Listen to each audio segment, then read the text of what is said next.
Media Mongo and Don Pedro Obaseki, I think this is the time for you to grace this conversation. Don Pedro, please.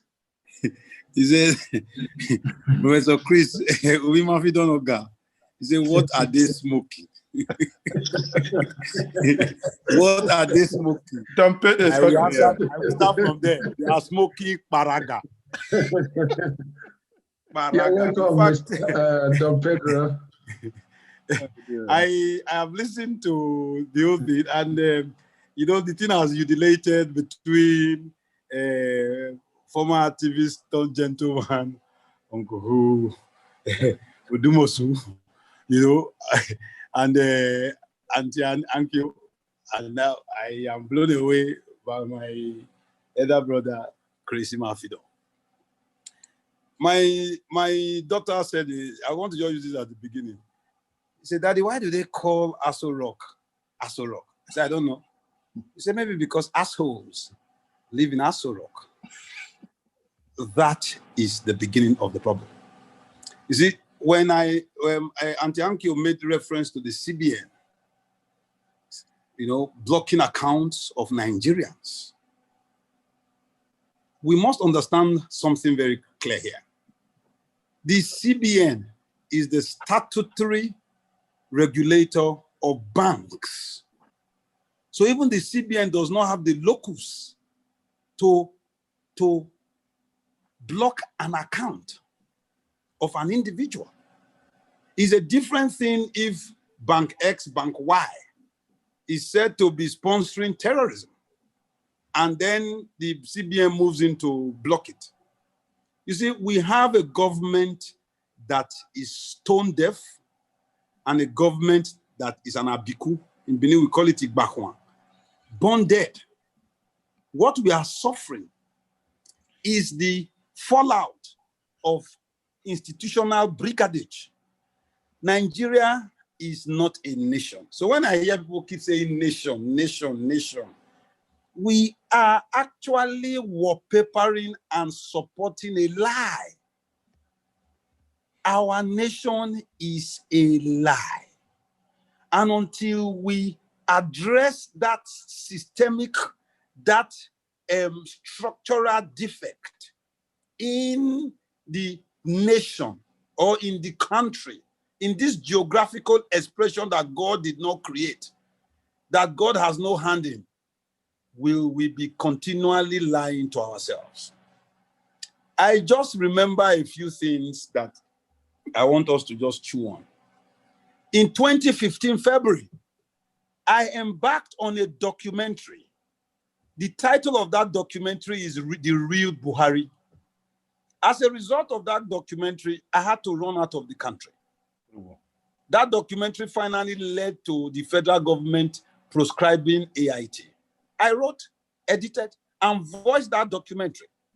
And every line there is being played out today by General Muhammadu Buhari. Muhammadu Buhari proscribing anything is not new. As a students' union leader in 1984, I stood in Ife when the head of my friend Dixon was blown away by tanks.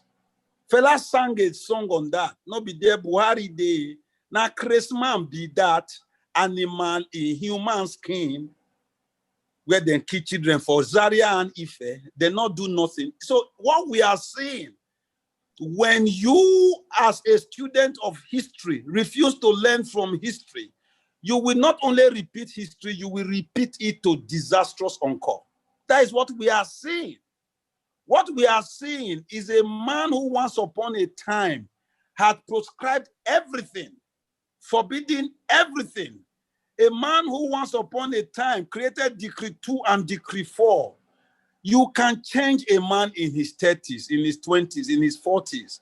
But a man in his 80s, 70s, whatever the age he claims, depending on whether the real one or the Obasanjo age, such a man is already caked in his ways. It is either you break or you just have to deal with it.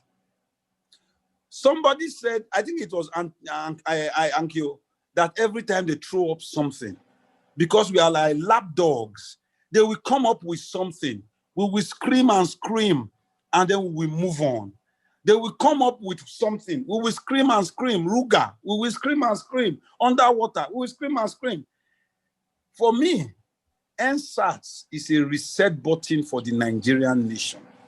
And I'm happy to hear that even persons of Nigerian descent abroad, because we cannot change the socio-economic or socio-political arithmetic of this country without you. And Yankee Briggs has been in the forefront of a lot of fights. We are behind her. We are with her. But we, from my place, from my side of the nation, we keep screaming. Our leaders from where I'm from are gone. They've gone with the wind. They are only interested in the next school fees, in the next pay packet, or they are interested in the next holiday. So that is why I'm very happy to hear a Benin man and a Edo man speaking like Chris, Professor Imafidon. God will bless you. Now, for my take, this is very simple. The EndSARS movement has now, let's forget what is going on in cyberspace. I live in Lagos, I live in Benin. I'm in Benin right now, and I'm off to Lagos again tomorrow. The truth of the matter is we are in an encore, a very deadly silence. Nigeria is a nation that is sitting on a keg of gunpowder waiting to implode at a moment's prodding. And the continued bad handling of the aftermath, it's not the SARS now that is the problem. The major problem now is the aftermath. The handling of SARS, when a country has a president who comes on national television to say that we have a right to protest, another saying we have the right to protest, he immediately institutes a gagging of all those who once upon a time even tried to protest. The nation is hungry. When I say hungry, I mean hungry, hunger. Last week on the 31st, on the 1st of November, on the 1st of November, dollar was 458 naira. Yesterday, Friday, 19th or 20th of November, dollar is 478. The pounds 2 weeks ago was 590. I'm talking about the parallel, the black market. Today is 606. Nigeria is not suffering inflation. We are suffering both inflation and stagnation, which may be stagflation. We are in trouble.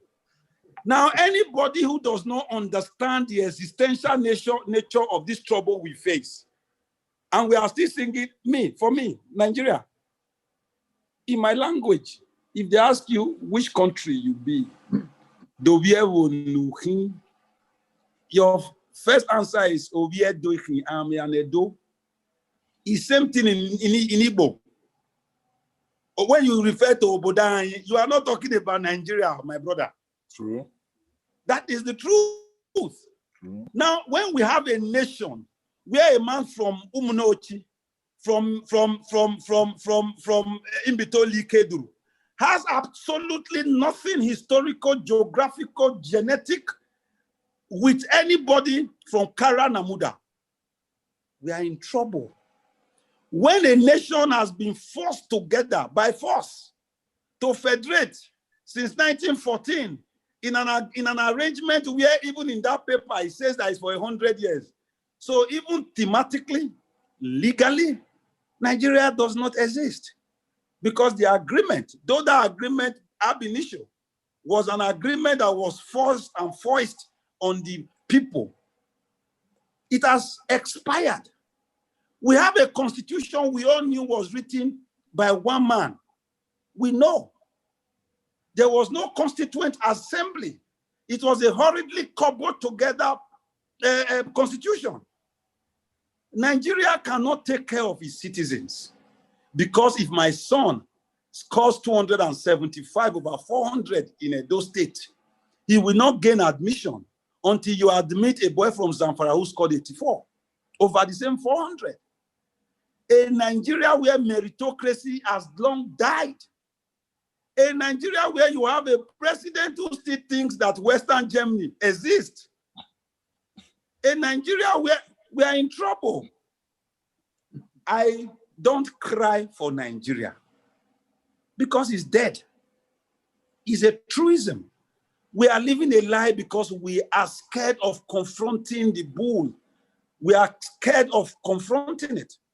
What Nigeria needs, I'm happy that Chris is in the United Kingdom of Great Britain and Northern Ireland, where 4 nations or 4 countries are coming together, have come together. So if Scotland is tired tomorrow, Scotland does a referendum and the people say, no, we want to remain here. But in Nigeria, we are at the mercy of a jackboot autocracy. We are at the mercy of persons who wield guns and take guns from us. We are at the mercy of persons who will tell us that there is 13% derivation. We are in a nation where there is federal allocation, where the federal government allocates what it does not generate.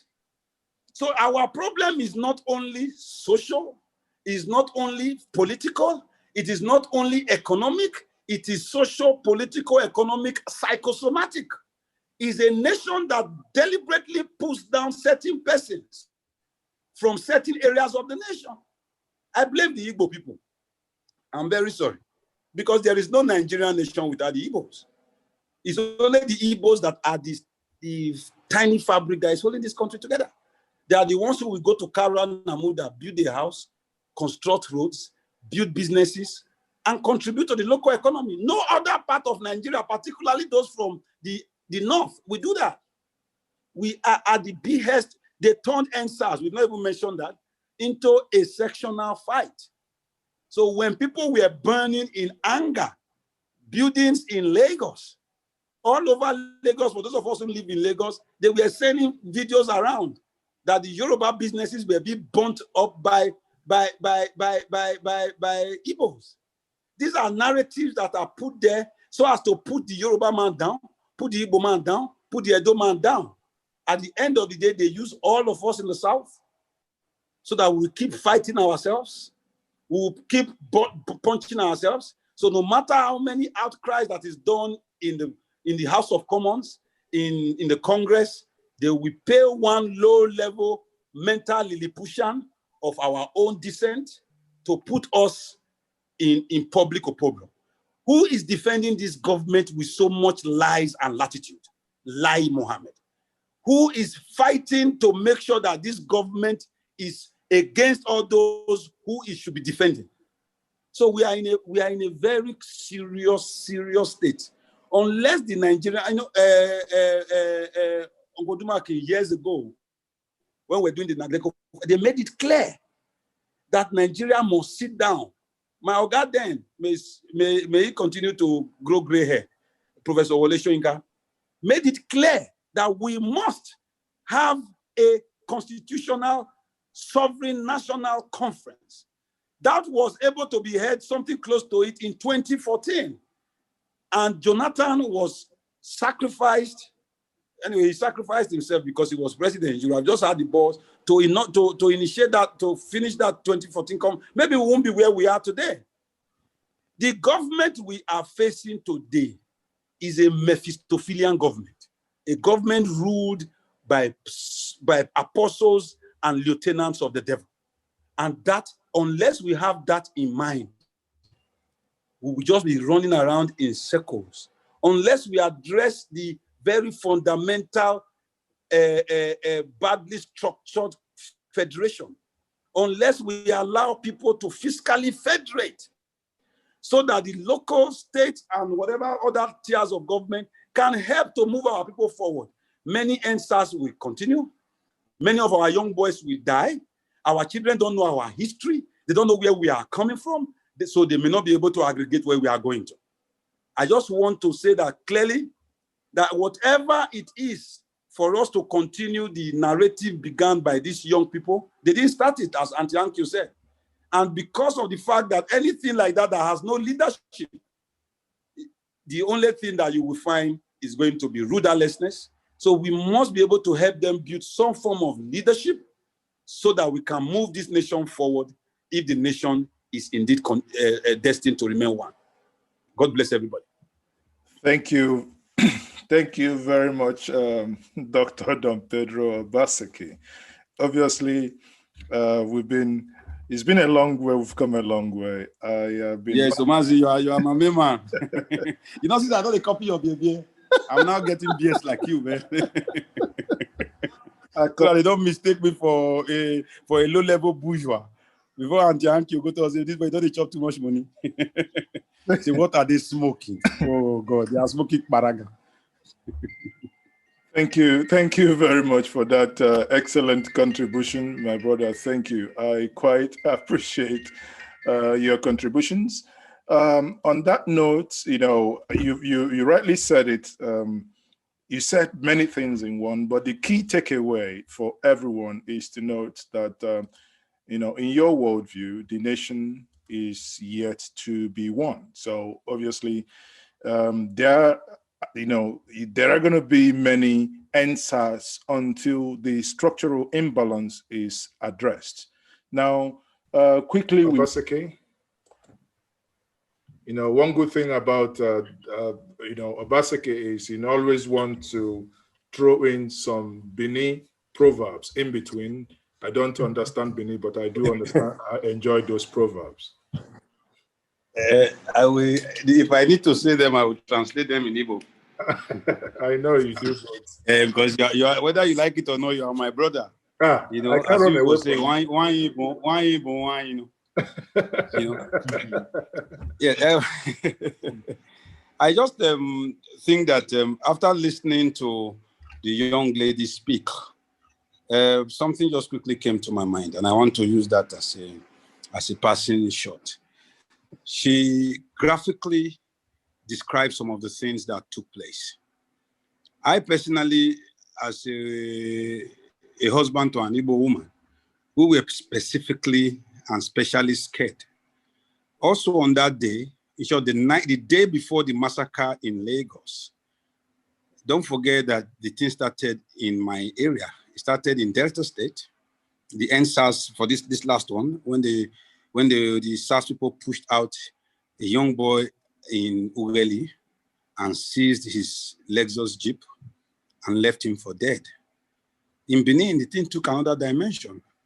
The very day before the massacre in Lagos, I had to walk into New Benin Market because the kids have gone into the streets. Prisoners were freed. And I knew that this was we're sitting on a keg of gunpowder. I think what we should do next, so as to be able to aid the likes of our brothers who are abroad and trying to find a way forward, is to have a systemic cataloging, a documentation, videography, audio, pictorials, to show the total projection, the projector of the entire SARS protest. If we do that, we will be able to immediately arrest or attract the attention of the global community, because they won't be able to ignore these evidences. So since the evidence is there, to use the words of Chris Imafidon earlier, these are not allegations. These are things that are proven to have happened. They are more actuarial than they are allegations. So we should find a way, Mazi, since you have convened this, to systemically, without putting the persons who have been involved in peril. Deji Adeyanju said something that I think we also should take into consideration, that this is a larger problem. Uncle Dumaki said it in his last statement now, that they have also sectionalized the EndSARS thing. If you see the videos that came out from Abuja, the federal government of Nigeria, using vehicles belonging to the Department of State Security, imported persons and threw them into the streets to attack those who they felt might be involved in EndSARS. So all these we can catalog, put together, and then be able to follow a narrative. That way, the young man that spoke earlier over not having enough evidence, we will now be able to show critically to everybody in every space that this is exactly what happened. We can table the narrative and be able to push this forward. Because if not, the death of those kids, they are etched on the minds of many of us. We must catalog it and put that catalog in the public domain and in the international space so that people will know. Someone also said earlier, I think we should also take that we should also prescribe steps and recommendations that all those who are pinpointed or accused of having been involved in this directly or indirectly, either by creating unnecessary Gobert-like propaganda from what has happened, should be banned from foreign travels, should be sanctioned individually, and their extended families, their immediate families to be included, so that they will begin to know that nobody will take the lives of innocent Nigerians and walk away scot-free. And finally, I just want to tell my younger sister that spoke earlier over that said that I think she was referring to me. I think she didn't get what I meant when I said Nigeria is a lie. Nigeria is a lie. That is why EndSARS happened in the first place. Our youths are being killed because of the fact that there is no future. Their future is more like born dead.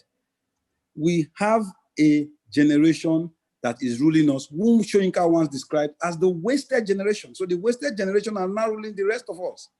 And now all of us must continue to be involved, because our lack of involvement in the space ab initio is what created these brigands to take over our governance space. Thank you.